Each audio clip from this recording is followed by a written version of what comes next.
Sache Mojos. Buen día, señoras. Buen día, señores. O buenas tardes o buenas noches, según donde nos estén escuchando. Ejamipco meme noviono. Ejamipco tata noviono. Eso en la traducción para el idioma mojeño trinitario. ¿Se dieron cuenta de la diferencia? Meme noviono, señoras.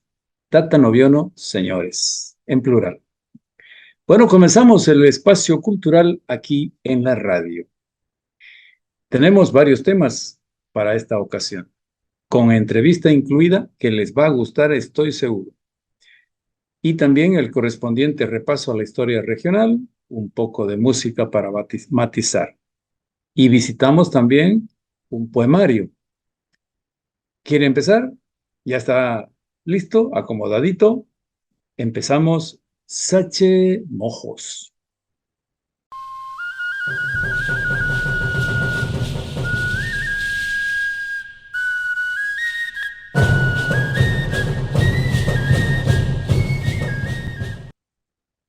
Documentos. Información estadística y miscelánea de Trinidad. Es el título de un documento guardado por la bibliotecaria Lorgia Suárez, que recuerda algunos datos de la capital Trinidad, datos un poco antiguos. Ejemplos: el primer cine de 1924, es decir, en 1924 se instaló el primer cine. También este documento contiene el primer consultorio dental que se instaló en 1929 en Trinidad. ¿Cuándo fue la primera iglesia evangélica? En 1930. ¿Cuándo llegó la primera motocicleta, un vehículo que hoy es como pan caliente? En 1938, despuesito de la Guerra del Chaco. Es un documento interesante. Puede encontrarlo en la Biblioteca Central de la Universidad Autónoma del Beni. Gracias, Lorgia, por una copia de ese documento de información estadística y miscelánea de la capital del Beni. Seguimos en Sachemojos.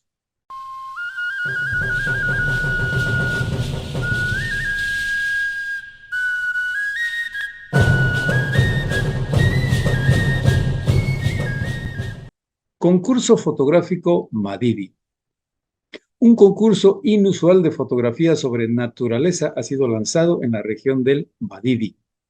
Los participantes deben ser residentes de la zona, es lo particular. En el municipio de Ixiamas tienen que vivir. Es la provincia Iturralde del departamento de La Paz. Los interesados deben tomar fotografías de las especies de flora, las plantas, y fauna, los animales de la zona. Aunque también pueden postular fotografías de actividades productivas que se realicen en armonía con el bosque, es decir, que no vayan contra la naturaleza. En el caso de estas actividades productivas se señalan, por ejemplo, la recolección de almendra o la recolección de frutos, que se realizan sin deforestar, sin cortar los árboles. Convocan este concurso el Área Municipal de Conservación y Manejo del Bajo Madidi, es una organización, y la ONG Conservación Internacional Bolivia. El certamen, insisto, es solo para los que viven en Ixiamas y que además sean mayores de edad. Los interesados pueden llamar al teléfono 728-853-54. 728-853-54. Seguimos en Sachemojos.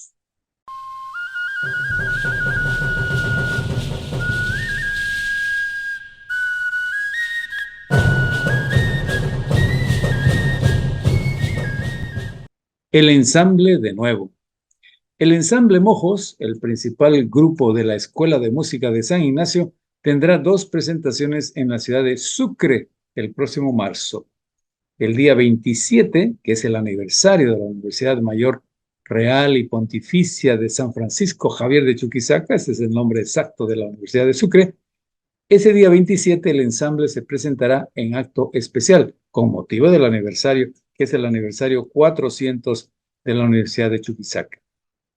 La segunda presentación del ensamble será al día siguiente, 28 de marzo, en la Casa de la Libertad. Ya saben ustedes, el ensamble es la agrupación veniana más conocida en el mundo, por lo menos actualmente. El principal responsable de la escuela, Toño Puerta, nos ha dicho que esas fechas ya están confirmadas. Música barroca misional y música folclórica de los Llanos de Mojo serán parte del repertorio del ensamble en Sucre. Y a propósito de la Escuela de San Ignacio, hace 2 semanas se inició el taller de capacitación a los violinistas del TIPNIS. Los profesores de la Escuela de San Ignacio ofrecieron el 9º taller de entrenamiento a los violinistas del TIPNIS. El noveno año, si no me equivoco, ha sido casi anualmente ese taller. Violinistas experimentados y violinistas jóvenes, jóvenes incluso niños, hombres y mujeres asisten a este taller. Seguimos en Sachemojos.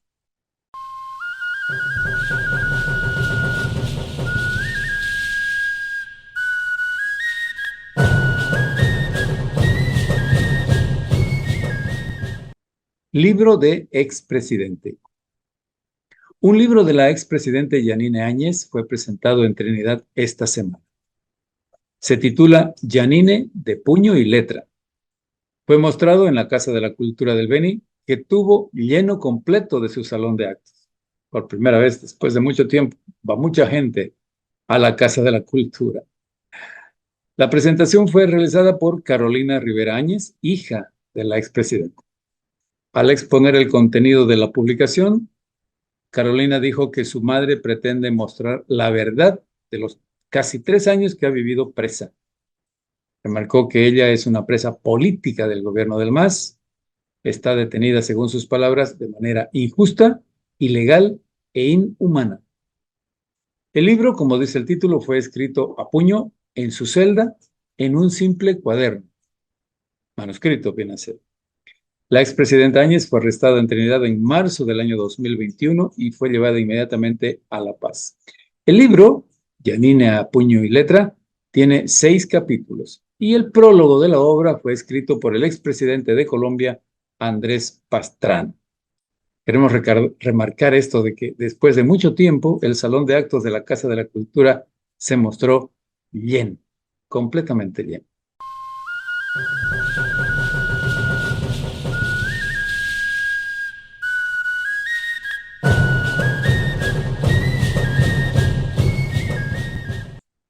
Trinidad a mitad del siglo. A mitad del siglo XX, siglo pasado, Trinidad, la capital del Beni, era una ciudad pequeña. Una ciudad simple, podríamos decir, sencilla, un solo colegio secundario, muy influenciada por la navegación fluvial, en barco, en canoa, dominaba la actividad ganadera y comercial, casi esencialmente esas dos. Los jóvenes tenían por diversión el arroyo San Juan, lleno todos los años en esta época de agua, el puerto Almacén, cerca aquí a pocos kilómetros, el paseo de Chetequije, las lecherías vecinas donde iban con sus compañeros. Llega en esa época la declinación del auge de la goma y la declinación también de la Casa Suárez, que pronto cerrará en esos años. Esa es la vida de los trinitarios. Eso es lo que nos han contado, es lo que hemos leído. Nos preguntamos aquí en Sachemojos, ¿será así? ¿Fue así? ¿Cómo vivían los habitantes de la capital a mediados del siglo pasado? Bueno, queremos averiguarlo y vamos a conocer algo más con ayuda del entonces niño, adolescente, hoy adulto, Edwin Bause Leigue. Él es nuestro invitado. Es trinitario, bachiller del Colegio Nacional, economista graduado en la Universidad San Simón de Cochabamba, fue gerente de la Federación de Ganaderos, fue docente de la Universidad Técnica del Beni, hoy Universidad Autónoma del Beni, es muy interesado, apegado al arte y es integrante del grupo Brújula.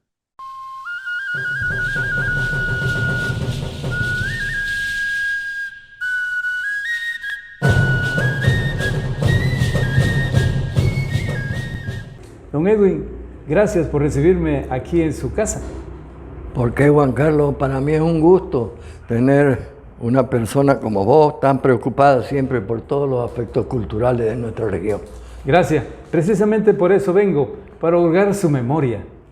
Usted pertenece a la generación, podríamos decir, del 50, del siglo pasado. Es una de las personas que ha tenido relaciones no solamente locales, sino también nacionales, porque ha estudiado en otra parte. Pero cuéntenos de su vida juvenil. ¿Cómo era la vida estudiantil en Trinidad en los años 50?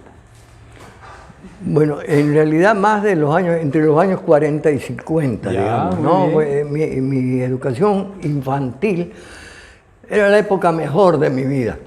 Siempre lo dije, porque me parece que nosotros no consideramos importante la vida de los niños. Y es ahí donde empieza prácticamente a moldearse la cultura y todo lo que puede ser un hombre en el futuro. En esa época, bueno, yo estudié en la escuela Velarde. Juan Francisco Velarde.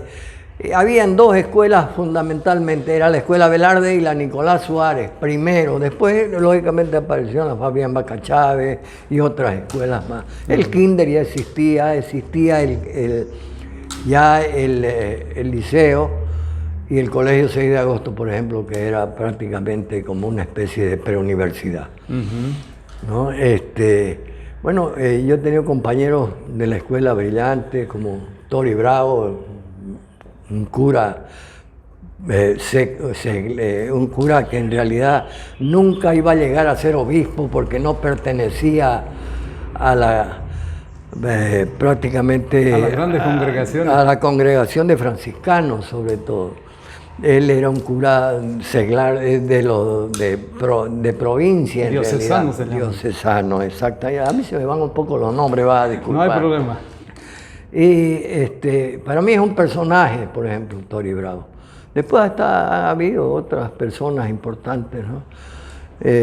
¿Dónde iban a pasear, a divertirse los niños, los jóvenes entonces? Habían cosas, mira, había un profesor de educación física, Gerardo Suárez se llamaba, que después tuvo una librería ahí en la esquina de la plaza. Y él nos hacía madrugar a los muchachos y en la mañana nos poníamos a carpir la plaza. Nos hacía carpir la plaza, que era tan bonita, llena de jazmines del Cabo y todo. Una acción cívica.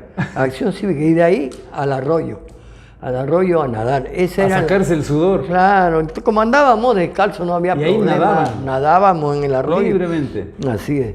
Era una delicia. Por eso te digo, esa vida fue muy interesante para mí, de muchos recuerdos. Hablando del arroyo, ¿cierto que allí hacían competencias? Así de nado, de remo. De nado, de remo, de todo. Habían lugares especiales donde el resbaladero, ¿no? En el resbaladero era una especie de resbalín de barro. La tierra, ¿no? De barro, era greda, ¿no? Pero ahí resbalaba, ¿no? Era interesante. Después las canoas, lógicamente, las muchachas salían en las tardes en las canoas y las volcábamos las canoas, todo el mundo se bañaba. Era una de las grandes diversiones que tenía Trinidad, ¿no? Y bueno, en esa época también llegó un cura interesante que era el cura Francisco González de Ita, cura Pancho le decíamos. Ese cambió en la forma de manejar la iglesia, porque antes de él estaba un obispo que se llamaba Monseñor Luna, que era un hombre muy adusto, muy serio, demasiado metido en la iglesia. Estaba Fray Benito Ruiz todavía, el padre Jaime, y Fray Pascual, que era un lego, en realidad no era sacerdote, pero era lego, el que se encargaba un poco de la limpieza de la iglesia.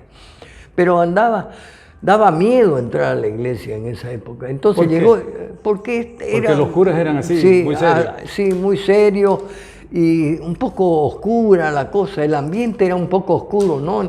Llegó este cura y empezó a abrir, a botar basura, a hacer cosas, a sacar los santos descabezados que habían por ahí. Creó prácticamente en la parroquia un centro de juegos de mesa, ¿no? Como ajedrez. decir, acercó la gente a la iglesia. Creó la juventud católica, en realidad, todas esas cosas. Abrió la iglesia al pueblo.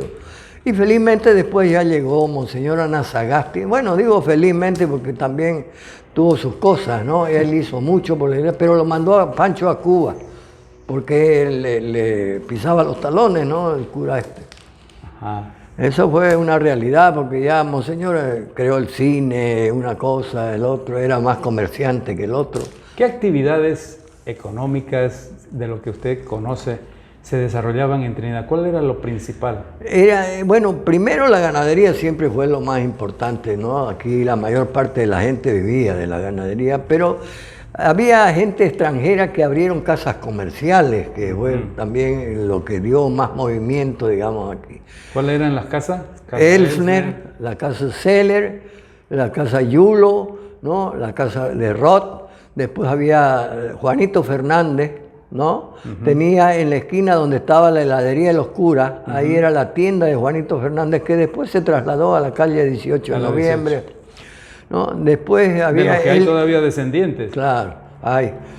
Elías Nazar, un árabe que hay. Los Hosen estaban también ya. ¿Esas casas comerciales traían cosas para quiénes? ¿Para las estancias? Claro, claro, y hacían comercio también, compraban cosas y vendían cosas. La casa Elsner, donde yo vivía, porque mi tío era el gerente de Helmut Abel en ese entonces, compraban cuero, ¿no? Charque, y exportaban. Esas casas exportaban eso en la época de la guerra y demás. La exportación por vía fluvial por Brasil. Por el Brasil, ¿no? Las aduanas, mi abuelo, por ejemplo, estuvo en Villavella, que era la principal aduana que había al principio, por las cachuelas y demás, ¿no? Entonces, pero después fue disminuyendo el movimiento de la Casa Suárez y demás. La Casa Suárez era otra casa importante aquí, ¿no? Porque tenía ahí en la calle La Paz, ¿no? Lo que es el hotel Lo actualmente. que es el hotel, ahí atrás tenía una especie de matadero y frigorífico. Donde es el centro de deportes. Donde está el centro de deportes, ¿no? Y adelante, lógicamente, era la tienda y demás, y las oficinas de la Casa Suárez. Es en esa época, para hacer un breve paréntesis, en la que Casa Suárez empieza a declinar. Declinar, evidentemente. Grandes cosas de la Casa Suárez. La Casa Suárez fue había mucha gente trabajando con ellos. Y la ganadería, en esta zona por lo menos, que era manejada desde La Loma por su hermano Rómulo, que al final murió ahí. Murió allá, ¿no? Es otra historia. Pero a los empleados, cuando terminó prácticamente la liquidación de la Casa Suárez, se pagó a todo el personal. Se pagó con estancias y ganado. Con bienes. ¿No? Con bienes, porque ya no había dinero, ya se había acabado las libras esterlinas.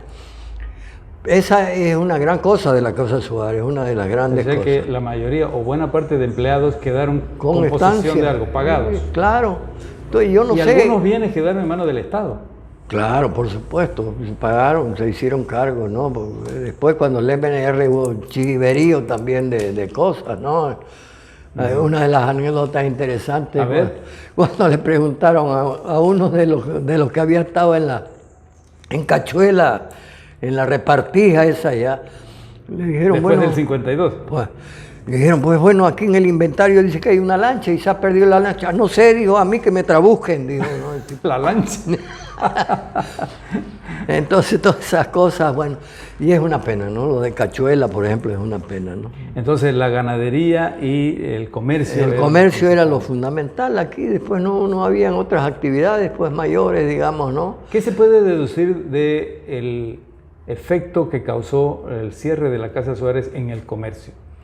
No, fue indiscutiblemente importante. Un golpe duro. Claro, mucha gente quedó desocupada en primer lugar, ¿no? De ahí, de la Casa Suárez, lógicamente se les pagó sus beneficios y demás, pero ya no tenían qué hacer, se dedicaron a la ganadería. Entonces, la ganadería volvió a recuperar, digamos, el poder que tenía, ¿no? Pues la Casa Suárez, ¿qué hacía con la ganadería? Mataba con fusil para hacer charque para su gente en los ciringales, ¿no?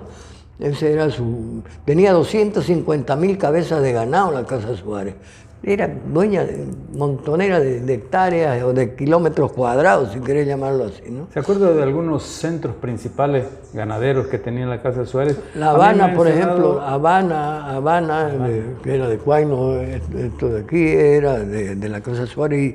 Y después acá, Perro Muerto, también era. Matucare era de Menderroca, no, eso es Mituquije, no, Mituquije es acá, ¿no? Matucare me han dicho Ah, que Matucare era la Casa curtiembre, Suárez. estoy medio confundido. Matucare está en Puerto Siles. Exacto, al frente. Y era la curtiembre de la Casa Suárez.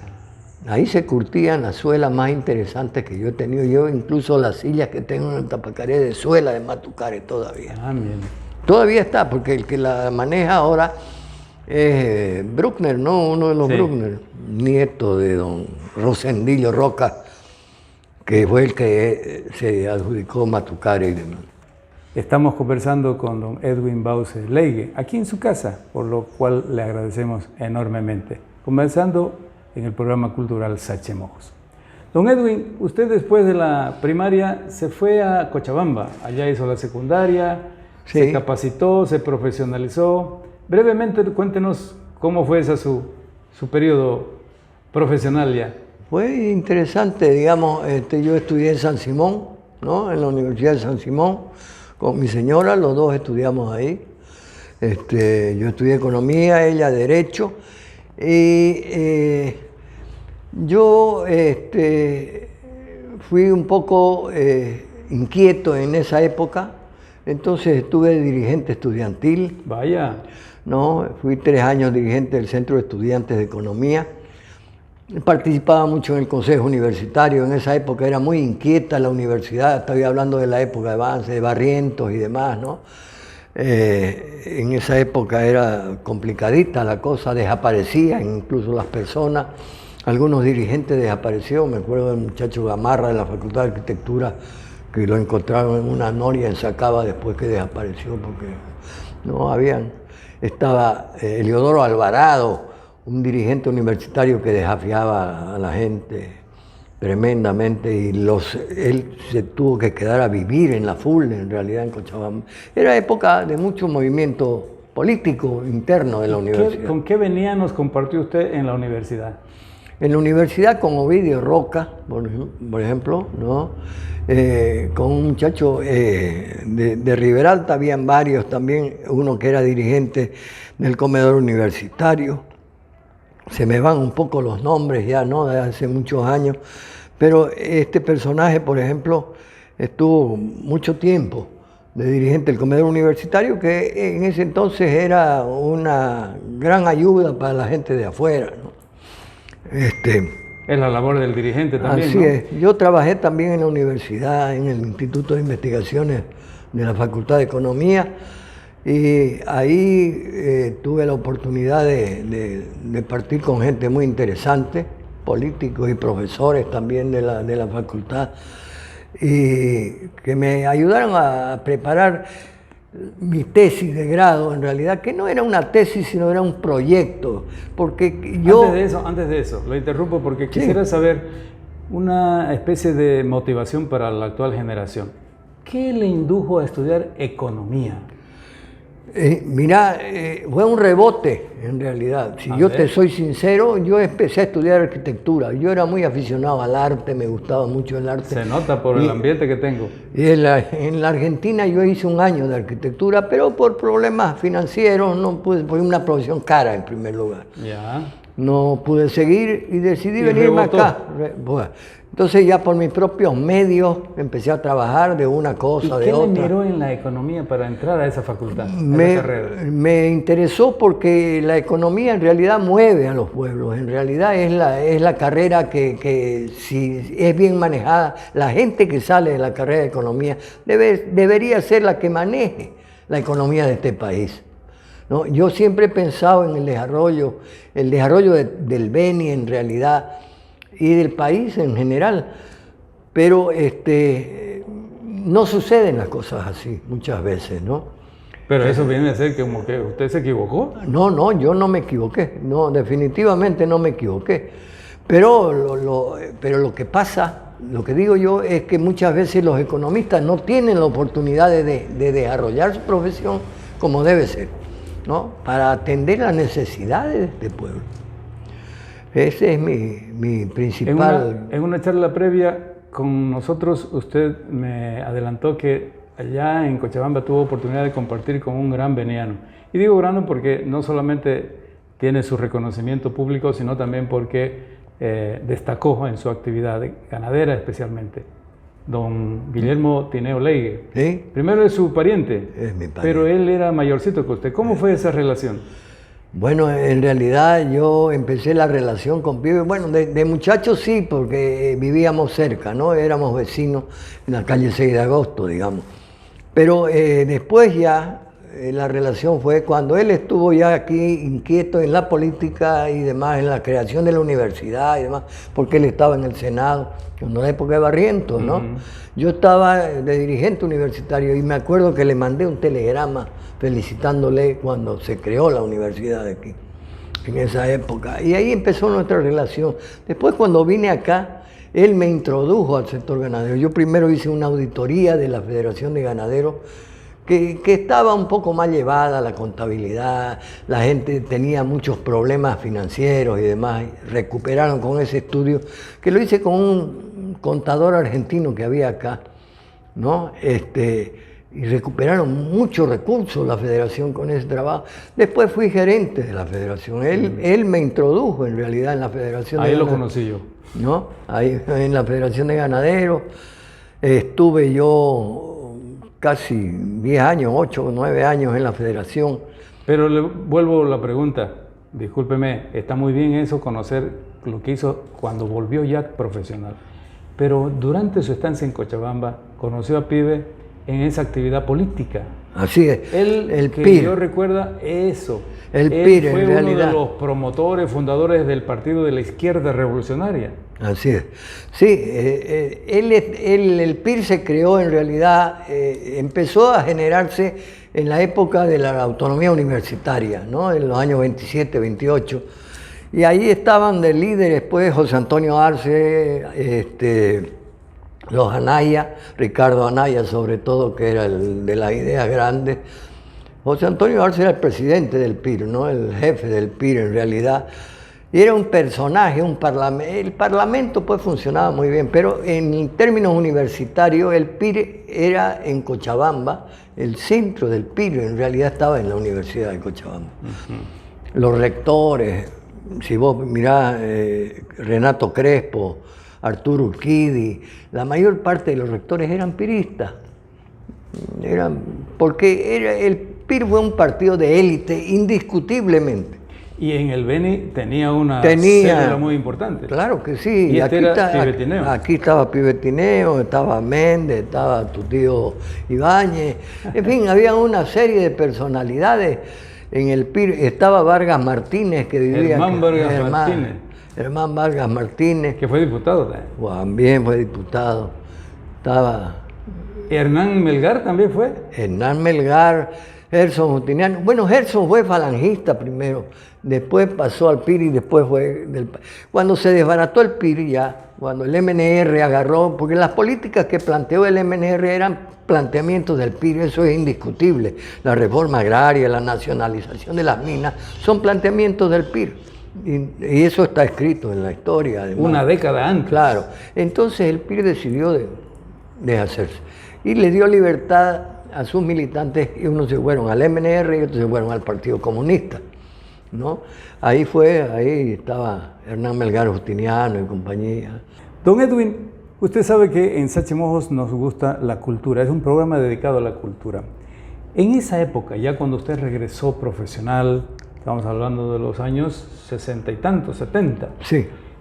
¿Qué actividad cultural se desarrollaba en Trinidad, en la capital? Mira, yo llegué aquí, tomé contacto con mucha gente, jóvenes. Estaba Yoyo Zambrano, estaba Pablo Toledo, personajes interesantes que estaban manejando un poco el Comité Cívico, la líderes. Guillermo Caballero es un personaje también de este pueblo, que, bueno, con Guillermo hemos tenido relación en Cochabamba, ya en la universidad y demás. Pero esa gente alrededor del comité cívico, ¿no? Se creó la Casa de la Cultura, en fin, una serie de cosas, porque la creación de la Casa de la Cultura fue a raíz, promovida por el comité cívico. En ese entonces Alcides Satori era presidente, pero en fin, ahí se hacía cultura, se buscaba contactos intelectuales y demás, se trató de, aparte de la defensa de los intereses del Beni, se movía culturalmente. Pero existían al margen de eso grupos bohemios y culturales también. Pequeños grupos. Pequeños grupos, los músicos, por ejemplo, alrededor de Maya Tanaka, los taitas, antes de eso los Carlos, ¿no? Con Carmelo Guzmán, Guillermo Chávez, Pollo Suárez, que era el trío Los Carlos, los Faracas. Pollo Suárez es Juan de América. Exactamente, ¿no? Pollo Suárez, Juan de América. Trinitario él. Sí, yo con él tengo muy buena amistad también en la Argentina, porque allá lo vi actuando y demás, y con otros venianos que vivíamos en la Argentina, hicimos un grupo de amigos por esa parte de allá. Pero, como te digo, había ese grupo y lógicamente la bohemia de los Mochos, la casa de Tico Llanos y la casa de Nacho Velarde eran centros de reuniones de bohemios y donde se hacía un poco de cultura, ¿no? Musical sobre todo, poética. Las declamaciones de Tico Llanos eran fantásticas sobre la... Ah, no me diga. Oh, el mejor declamador de poesías regionales, sobre todo las poesías del coronel Vaca Medrano, que son tan interesantes. Tico es Armando, ¿no? Armando. No. Tico, Armando es Pato. Ajá. ¿No? ¿Y el padre de Mandico. Tico es Tico, no. Ya no vamos a acordar. Entonces había poesía también, gusto por eso. Por supuesto, era bohemia, ¿no? Una bohemia cultural en cierta medida. Ya después vino la bohemia de Nuni y lo que es la bohemia mojeña de ahora, ¿no? Ajá. Pero la primera bohemia es en base a esa gente, ¿no? Usted mencionó que en ese desarrollo de pequeños grupos había también música. Claro. Yo tengo la referencia de que usted conoció a uno que participaba en la bohemia, parece, que se llamaba Malaco Méndez Roca. Así es. Cuéntenos algo de Malaco, porque tenemos unas versiones un tanto exageradas. Vamos a ver, ¿cuán exageradas eran? Malaco era un hombre culto. En primer lugar, fue uno de los tipos más ricos de este pueblo. Es Mariano Méndez Roca. Mariano Méndez Roca era dueño de una propiedad que se la llevó el río Mamoré. Y ahí era impresionante, una ganadería muy bien manejada y demás. Y él era muy amigo de los animales y demás. Escribió un libro que se llama Los animales y los otros. Los otros somos nosotros, ¿no? Un libro que no está, que debería reeditarse. Creo que la universidad lo tiene y lo debería reeditar, porque es un libro fantástico. Pero también estuvo en la poesía, no en la música, porque la música era de Roger Becerra, pero en esa canción que vos mencionas, Ritornello en el viento, él hizo la letra. Originalmente es un poema. Es un poema. Y la música de Mariano Méndez Roca. De Mariano Méndez Roca, y la música la puso Roger, que era amigo de él. Entonces, en esa época habían poetas fantásticos, don Ambrosio García, ¿no? Ortiz Chávez, en fin. Pero hablando de Ritornello, de Malaco Méndez Roca, como que se conoce esa sola poesía. ¿Tenía muchas otras? Debió tener. Yo no conozco, no te puedo decir cuáles otras, pero te menciono el libro, sí, que escribió. Él era un hombre culto, ¿no? Primero estuvo en Sucre, creo, estudiando, y allá se casó. Tuvo 2 hijos, creo, allá. Y ya después retornó al Beni y tuvo un nuevo matrimonio con la señora Montenegro, ¿no? También tiene unos hijos que viven acá. El Malaco hijo ya. El médico, ¿no? Era un personaje, y una anécdota de esa fue cortejo de mi madre, para más llegar más. ¿No? Y tendría que saber más entonces. Te voy a contar una anécdota que me contaron a mí. No fue mi padre el que me la contó, porque él no me lo hubiera contado, pero era cumpleaños de mi padre y estaban tomando unos tragos. Y llegó don Armando Suárez, el abuelo de Ernesto, y le dijo: carajo, llegó Malaco, dijo. Y no fue más. Mi padre agarró, se salió y se fue al arroyo. Al estilo de ¿cómo se llama la Argentina? De Alfonsina Storni, se quería ahogar. Lo sacaron de los pelos y estaba con el agua aquí. ¿No? Por nada más que los celos de Malaco. Buena anécdota. Una anécdota. Nunca le pregunté a usted a su mamá. No, nunca le pregunté. No. Además de los artistas que han mencionado, ¿qué otros recuerda de esa época que le hayan gustado o no? De Artistas cantores. Artistas cantores, don Edmundo Fará. Don Edmundo Fará era el agente de la Serval. Servicios eléctricos. Sí, y en la época anterior a que nosotros nos vamos a Cochabamba, yo vivía ahí en la plaza donde está la casa ahora de Adalí Durán, ¿no? Hay una casa.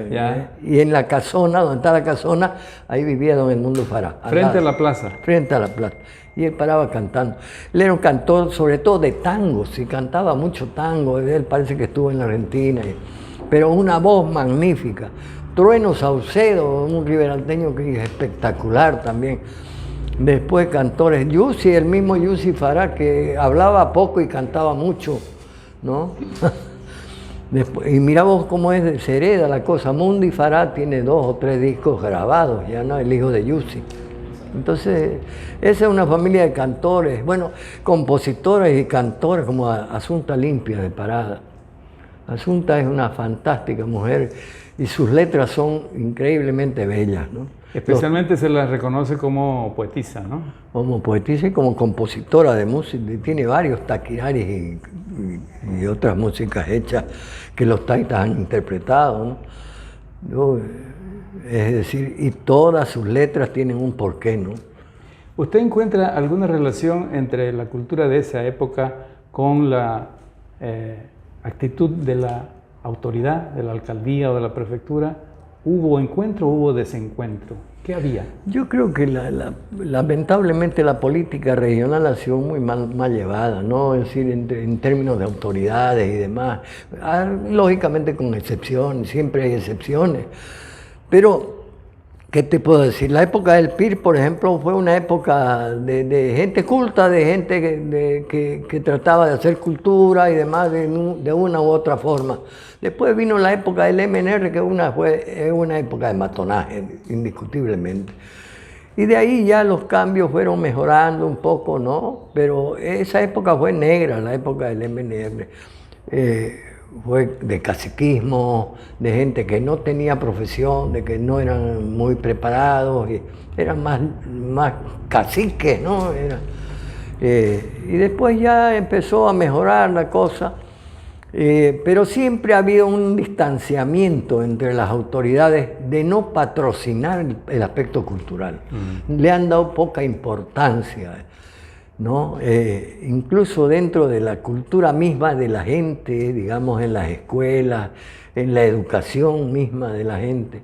El problema de la basura, por ejemplo, si tenés en cuenta en este pueblo, es un problema grave y es un problema cultural, ¿no? Así es. Entonces, las autoridades se han dedicado más a la parte electoral y política, ¿no? Es decir, entran y al día siguiente están haciendo campaña para su próxima elección.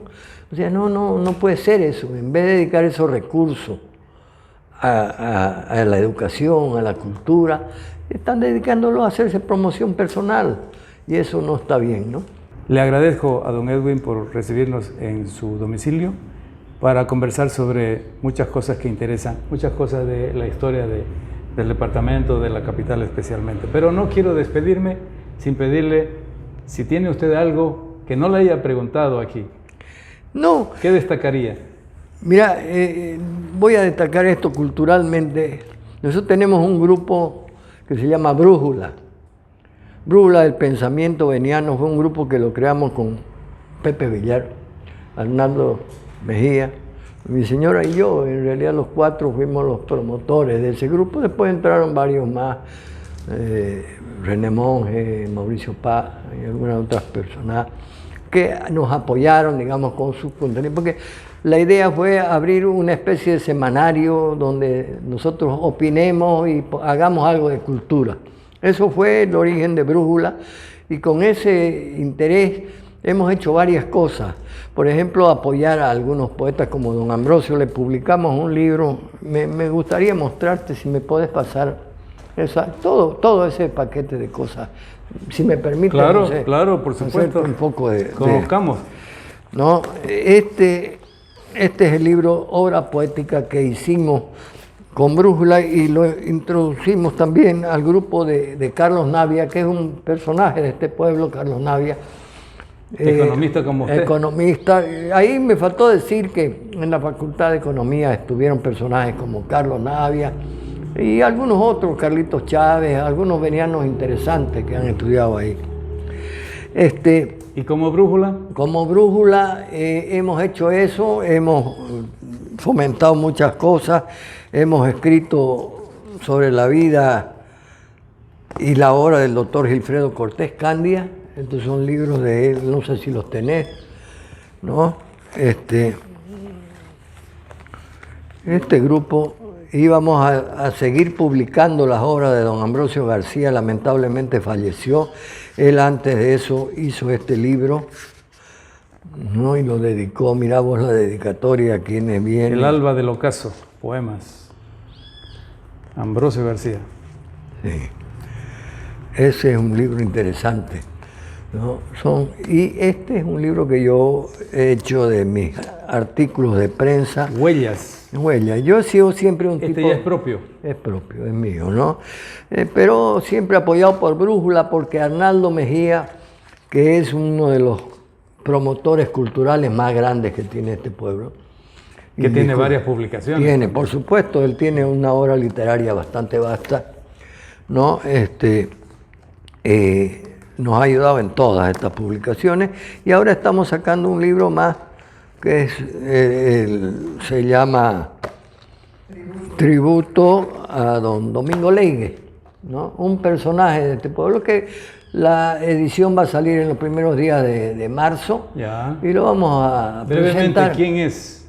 Don Domingo Leigue era mi bisabuelo, ¿no? Pero él ha sido un personaje, ha sido prefecto, ha sido alcalde, en ese entonces se llamaban presidentes municipales, ¿no? Ha sido alcalde aquí y en Riberalta, ha sido diputado por el Beni, ha sido jefe del Partido Liberal Doctrinario, ¿no? En fin.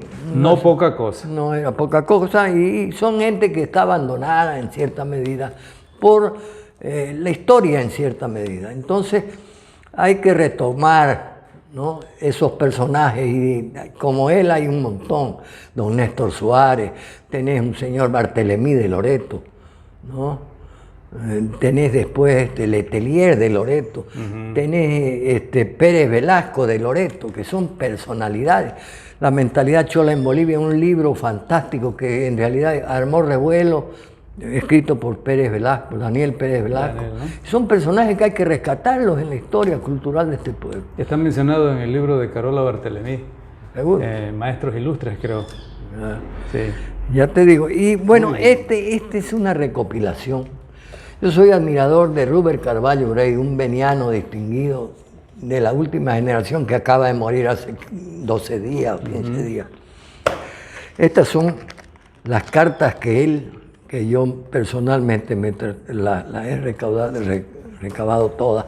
Me falta una.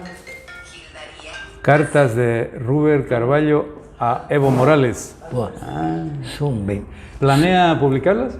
¿Ah? ¿Planea publicarlas? Con el permiso de su familia lo voy a publicar. Me falta una, la 19, después están todas las 23 aquí. Y en realidad estas son unas cartas de historia fabulosa, ¿no? Porque le llama la atención al presidente sobre temas actuales de ese entonces. Importantes. Importantísimas. Ese es a la gente que tenemos que rendirle tributo, ¿no? Edwin Bause, inicial estudiante de arquitectura, le gusta el arte, le gusta la música. ¿Tiene un tema preferido? ¿Cuál es? No tengo. ¿Cuál fue el tema que le dedicó a su esposa? A ver, dígame. Confiese nomás. No, hay varios. No, soy romántico. Muchas gracias, don Edwin, por recibirnos otra vez y por recibir a Sache Mojos. Encantadísimo, querido Juan Carlos. Gracias por venir a mi casa. Esta es una casa de gente sencilla, ya vemos. No somos grandes grandes ricos, ni mucho menos, pero somos emprendedores. Hemos hecho varias cosas en este pueblo.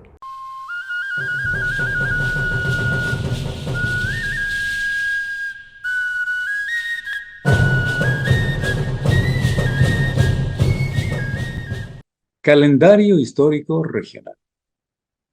Como cada semana, en Sachemojos no nos olvidamos y más bien queremos recordar los hitos más importantes que se han podido registrar y que nosotros hemos podido recuperar en la historia regional.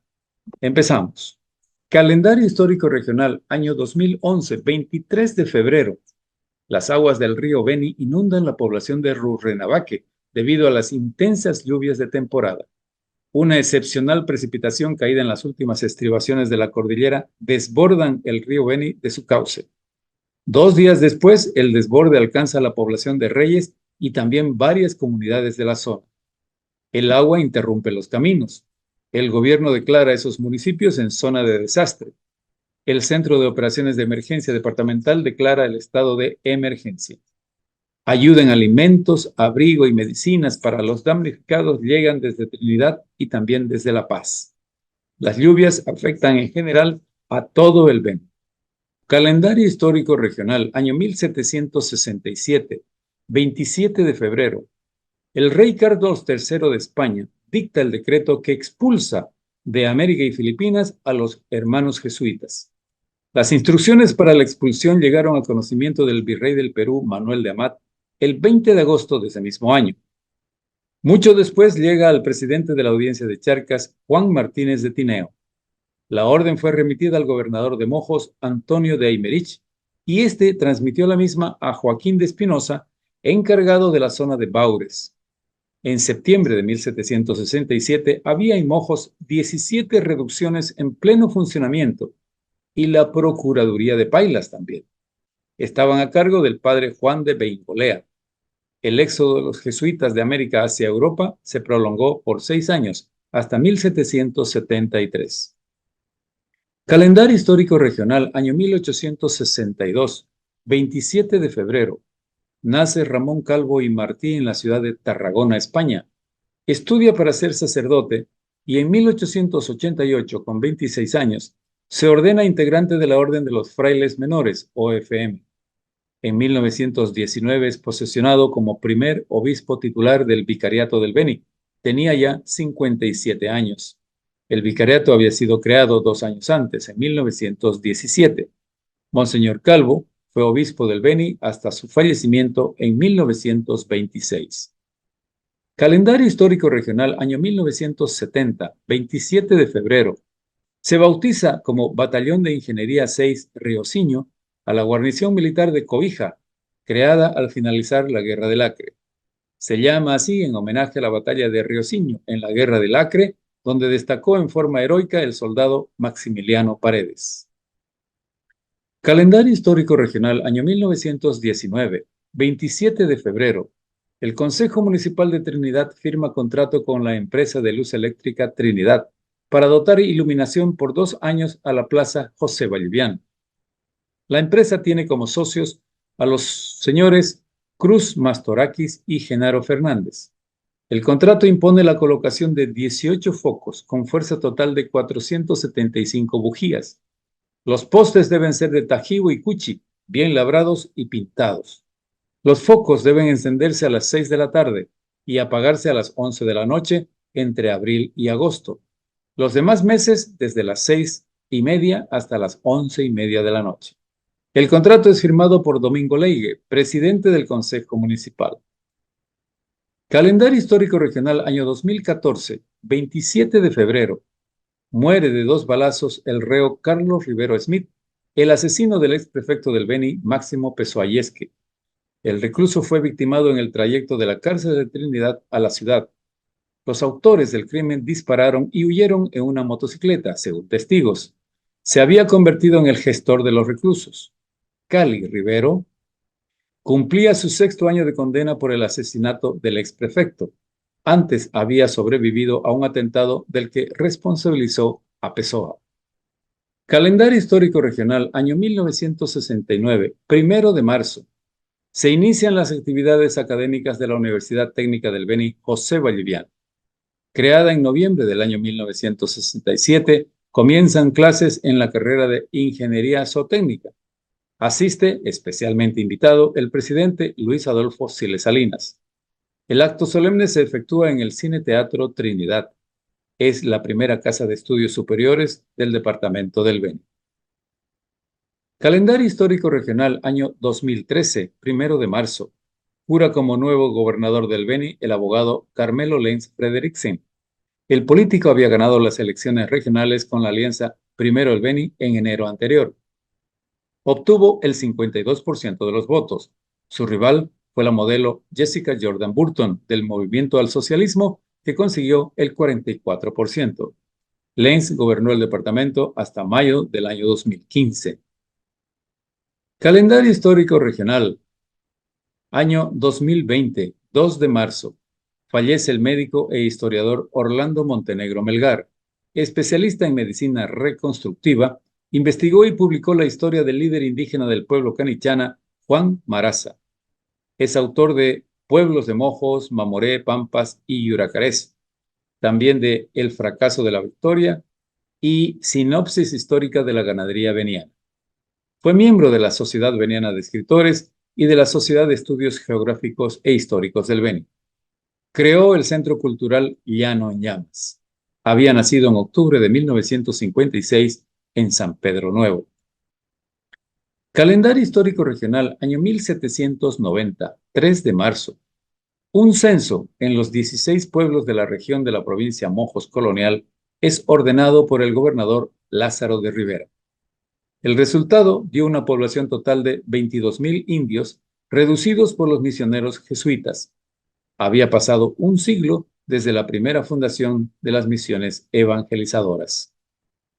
Calendario histórico regional, año 1879, 3 de marzo. Nace Néstor Suárez, sobrino de Nicolás Suárez.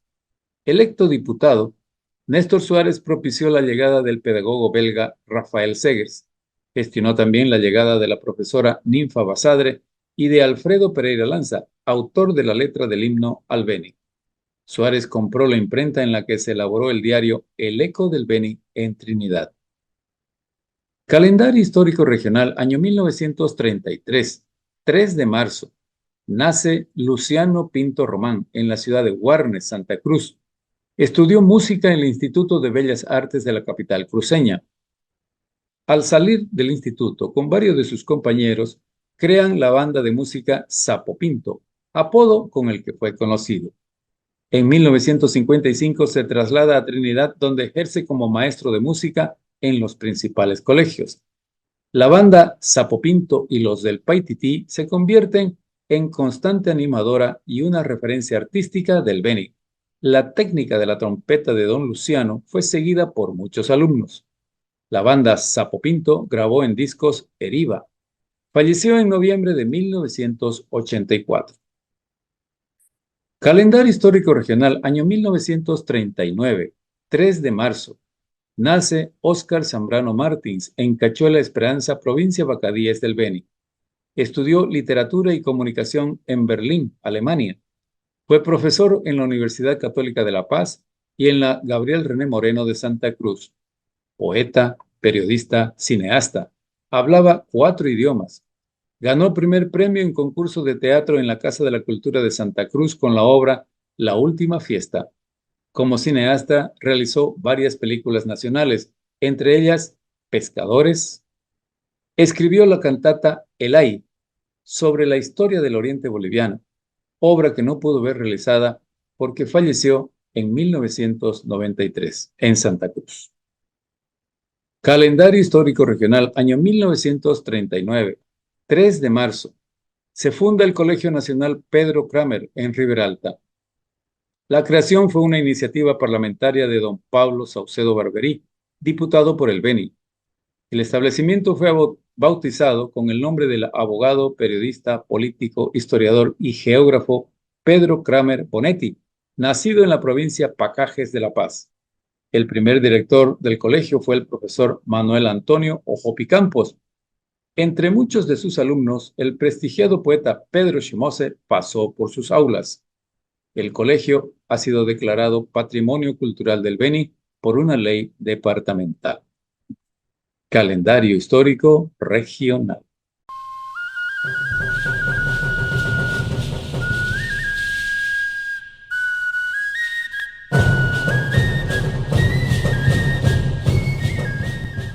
Rincón poético. No hemos querido dejar pasar esta edición sin incluir también una poesía. Hoy vamos a leerles a ustedes el poema Cunumisita. El autor, José Chávez Cuéllar. Dice, Cunumisita. Al mirar su hermoso cuerpo desfilar delante mío, brotan pasiones ocultas que impulsan extraños bríos. ¡Qué figura celestial! Con fino, muy bello busto, turgentes como ninguno, que decoran su plantar. Cunumisita. Con permiso del autor José Chávez Cuéllar, este poema está publicado en la revista Pueblo de Leyenda, en el último número.